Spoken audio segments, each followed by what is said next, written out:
In 2003, I discovered Art Doll Quarterly magazine. The art doll was a new genre for me. Within those pages, I discovered the incredible work of Akira Blunt. I found out she'd be teaching in North Carolina in about 6 months, and although I had no idea what I was getting into, I was making that trip. On the left are the 2 dolls I made while at her workshop in 2004. I remember the fun of gathering the materials ahead of time and the not so much fun of hauling my sewing machine across the country. What I thought was unique to her class was that she didn't hand us a pattern. She showed us how she drew hers, and we were then challenged to create our own. 9 years later, I had just finished the doll on the right when I learned that Akira had passed away. The name of the doll became Melancholy Morning, Thoughts of Akira. Akira is the person who led me to NIADA and why I embarked on my own doll-making journey. These are 3 of the dolls I made after I came home from Akira's workshop. There is no continuity with the faces, and the bodies are simple shapes that I kept making in different fabrics and experimenting with trims for hair and skirts.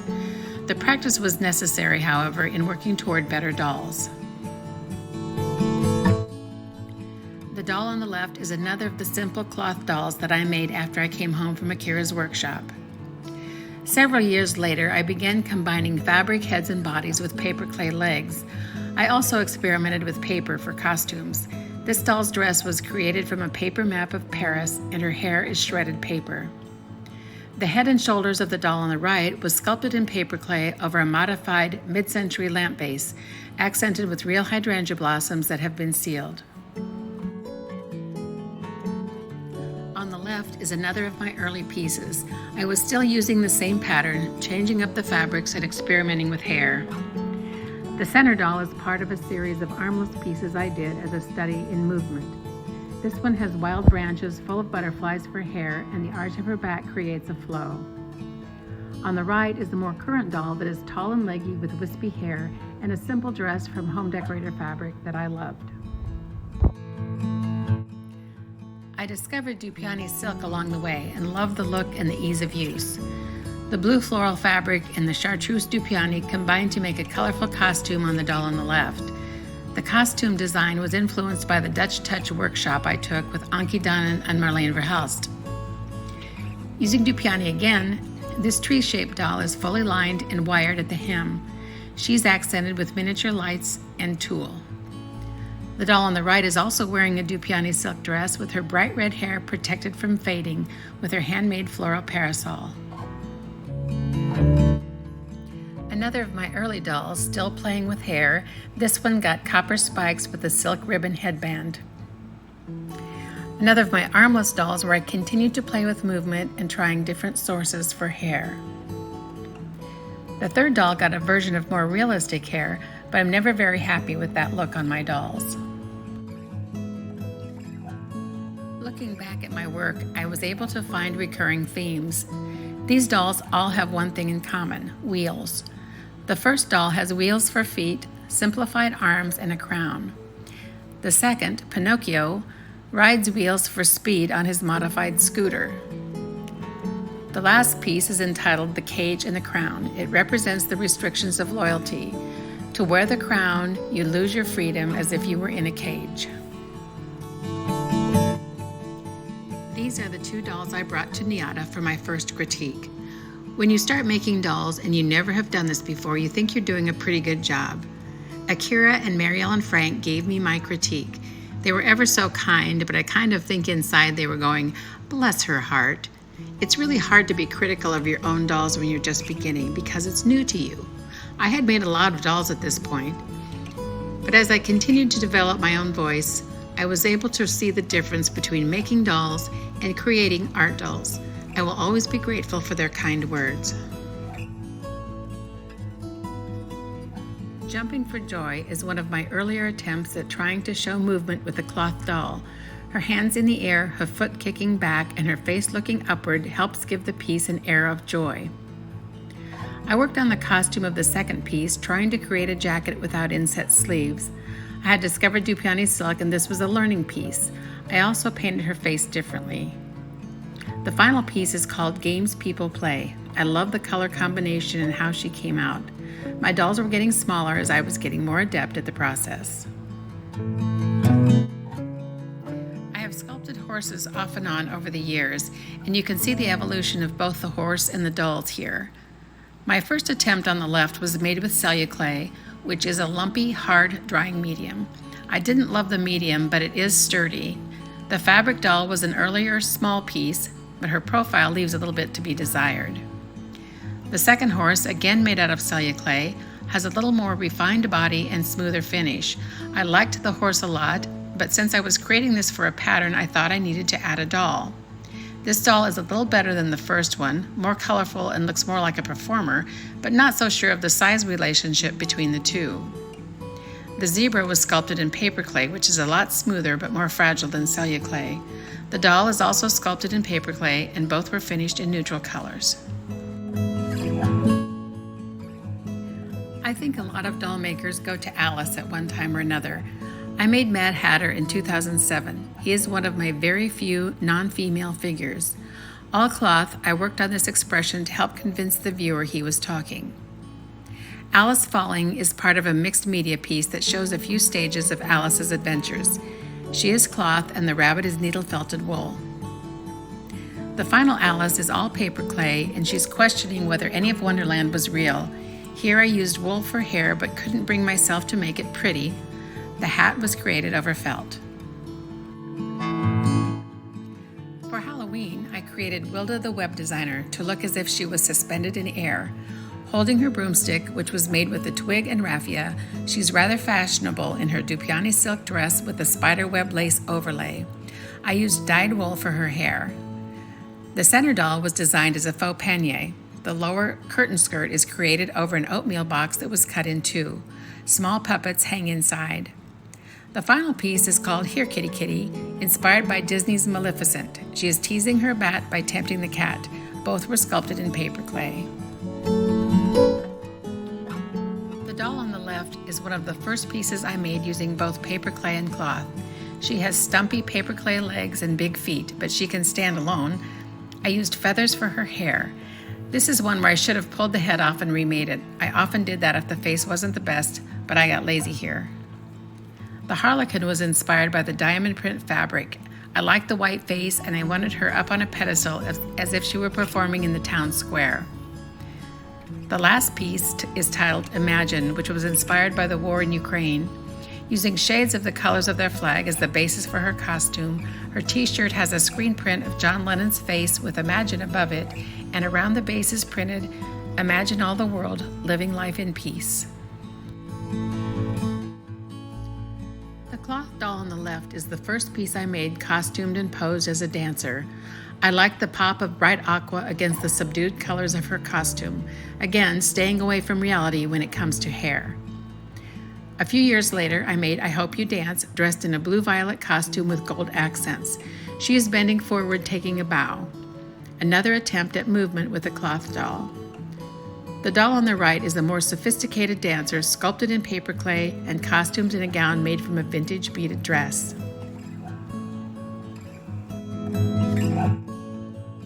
Occasionally, I will step into fairy tales for inspiration. The earlier princess, made of fabric, is tossing and turning, uncomfortable and unaware that someone has placed a pea under the stack of mattresses. This doll is quite small for me, about 5 inches. Wanting to improve on the idea, I sculpted the princess on the right out of paperclay. She has thrown back the mattresses to discover what was keeping her awake. She holds the pea in the palm of her hand. Pockets Full of Posies on the left was inspired by the fabric of her dress. Still working on trying to get motion with my cloth dolls, she's skipping across the grass. I like the dress fabric, but it doesn't have a very good drape. My dolls are starting to become more uniform in size. I designed a lot of patterns in my early years, and I always drew new patterns for each doll. The doll in the center shows some slight movement, but I think it's less effective. I like lavender and green together, and the fabrics were what I liked best about this piece. The piece on the right is a paperclay sculpt entitled Rosemary and Thyme. She's holding a small pot of the herb in her hand. I liked how she turned out, both the pose and the costume. These are a couple of my mixed media pieces. The first piece was inspired by the fabric on the sleeves, which I had wheedled out of a host of one of my workshops. I felt it lent itself to a circus theme. The bright colors of the wagon echo the colors of the fabric. The second was inspired by my younger sister who sold her house, bought an RV, and hit the road. The small fabric doll is shown pulling her home behind her while she pedals down the road. The doll is about 8 inches tall. Cages have also made their way into my dolls. The very first, the fairy catcher, is all cloth. The handmade cage holds a teeny tiny green paper clay fairy. The hair on the doll is simply waxed linen thread. The second piece, the gatherer, is a cloth body on a handmade wire cage. Her hair is dried flowers over a nest, complete with eggs, and she holds a paper clay bird in each hand. The paper clay sculpt on the right was sculpted over a purchased cage. I used torn dyed silk ribbon to create the skirt, which also resembles a nest. Her hair is made from peacock herl. Relatively early in my doll making career, I was asked if I would make patterns for my dolls, so I was experimenting with different ideas to make the designs interesting for students. The bee-inspired doll has no legs and minimal body parts. The swimmer wears a Dupioni swimsuit, and her swim cap is made from a balloon with tulle over the top. The life preserver was made from celluclay. I used blue aquarium rocks to cover her base. The doll at the right was sculpted to fit on the purchased bicycle. She is constructed in paper clay, and her costume is made entirely of raw wool, which was pulled and glued to her body in small pieces. Another early cloth doll on the left was created over a frame similar to a Santos doll. Her sheer gown allows the viewer to see the base. I used a scarf for her robe. In the center is a paper clay sculpted doll that was inspired by 2 complementary floral silk fabrics and a high collar I had seen in a fashion photo. She ended up reminding me of my grandmother and is named Delia after her. The piece on the right is a full sculpted paper clay, and I used a large home dec print, which is heavier to make the double circle skirt. The stiffness of home decorator fabric allows it to hang so that you can see the shapes in this skirt. I began using home decorator fabrics early on. The prints are quite large for my dolls, but you can get some very interesting designs by laying your pattern out in different areas of the fabric. These are some of my early stump dolls. The first is called Sweeping Beauty, and again, trying to get simple movement with as few pieces as possible, I liked how she turned out. Her hair is raw wool that was needle sculpted into little buns on her head. The second piece, I used home dec fabric and got this great swirl. I made an open window in the chest and inserted a hanging velvet heart. The dolls on the right were again a very simple pose, but this time I added a man to create a couple. Adding wired ribbon to the scarf implied wind and movement, and they fit just right together. Another in my armless series, Dandelion, was covered in raw wool that was pulled and painted with glue directly onto the sculpt. I don't recall what I used for the hair on this, but it screamed dandelion. The damselfly was created from fabric and wire. This is also home dec fabric, and the wings are loose weave glued to a wire frame.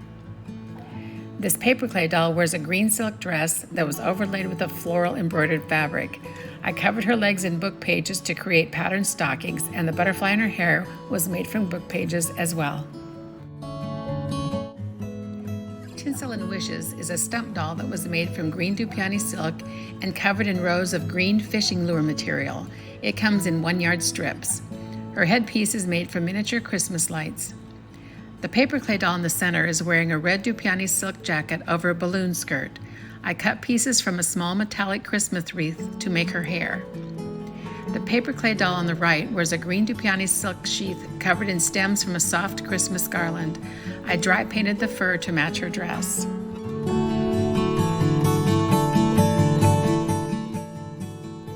I had seen a vintage ad and replicated it in this piece. She is all cloth. Her butterfly net is wire and tulle. The sunflowers are paper-covered wire and twine. One of my favorites, my cloth scarecrow-inspired doll, has raffia hair, a repurposed sweater, and she hangs on a post. The pumpkin and birds are sculpted in paper clay. In the same color palette, and maybe my very favorite piece, is this paper clay doll, Sheltering at Home, which was made during COVID. Using cardboard to create the sides of the skirt, I covered them with Dupioni silk and added the windows and door. Wool was attached at the top to taper into the body. Her book holds pages of an old book of my grandmother's that I reduced in size to fit.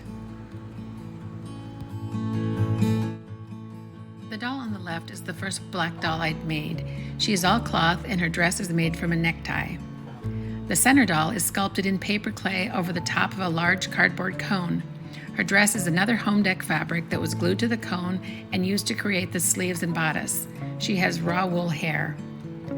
The doll on the right was inspired by a painting and is a paper clay sculpt. She is wearing a linen dress and her hat was made by coiling twine and hand sewing the coils together. I switched from making all cloth dolls to half cloth and half paper clay to all paper clay dolls over a period of about 3 years. Each of these were sculpted in paper clay. The first, Embrace Life, was another study in movement. I loved how her expression and hand placement worked together. The second piece was inspired by fashion designer Stella Jean.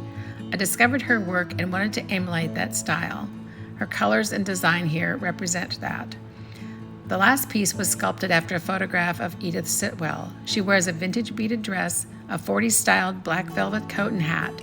She wears her signature large ring on her finger. I researched for vintage patterns online to help design her coat and the hat. The first doll was inspired by the title of a book I found in a thrift store called Kitty Canary, which was written in 1920. The fur of the hat and the canary yellow silk velvet of her skirt imply the cat and the bird. The doll in the picture frame was modeled after a pose I saw in a fashion editorial. I already had Monet's Water Lilies printed fabric, which worked perfectly for this piece. I researched fashion editorial photography a lot for inspiration for both poses and costumes. The doll on the right was inspired by our conference in Kansas City entitled Kansas City Blues. She's playing on her blue saxophone, sitting on her suitcase, waiting for her next gig. This first doll was inspired by the pannier dolls of Nancy Wiley.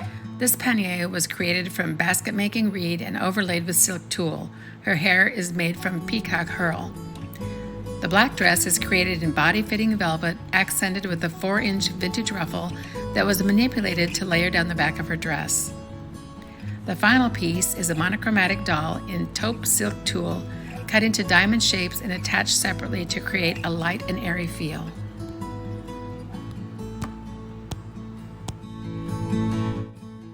This first doll was inspired by and named after Gracie Coleman. I had seen a model posed like this and used it to showcase the fabric. When Gracie saw it, she said she had recently been to Africa and had loved the giraffes. The middle doll was created to sit on the bench that I had acquired and was dying to use. She and her boots were sculpted in paper clay. She is lost in thought. The final doll is seated on her stacked luggage, holding her plane ticket to Seattle and a miniature NIADA Art Dolls book in her travel bag. Guess where she was headed?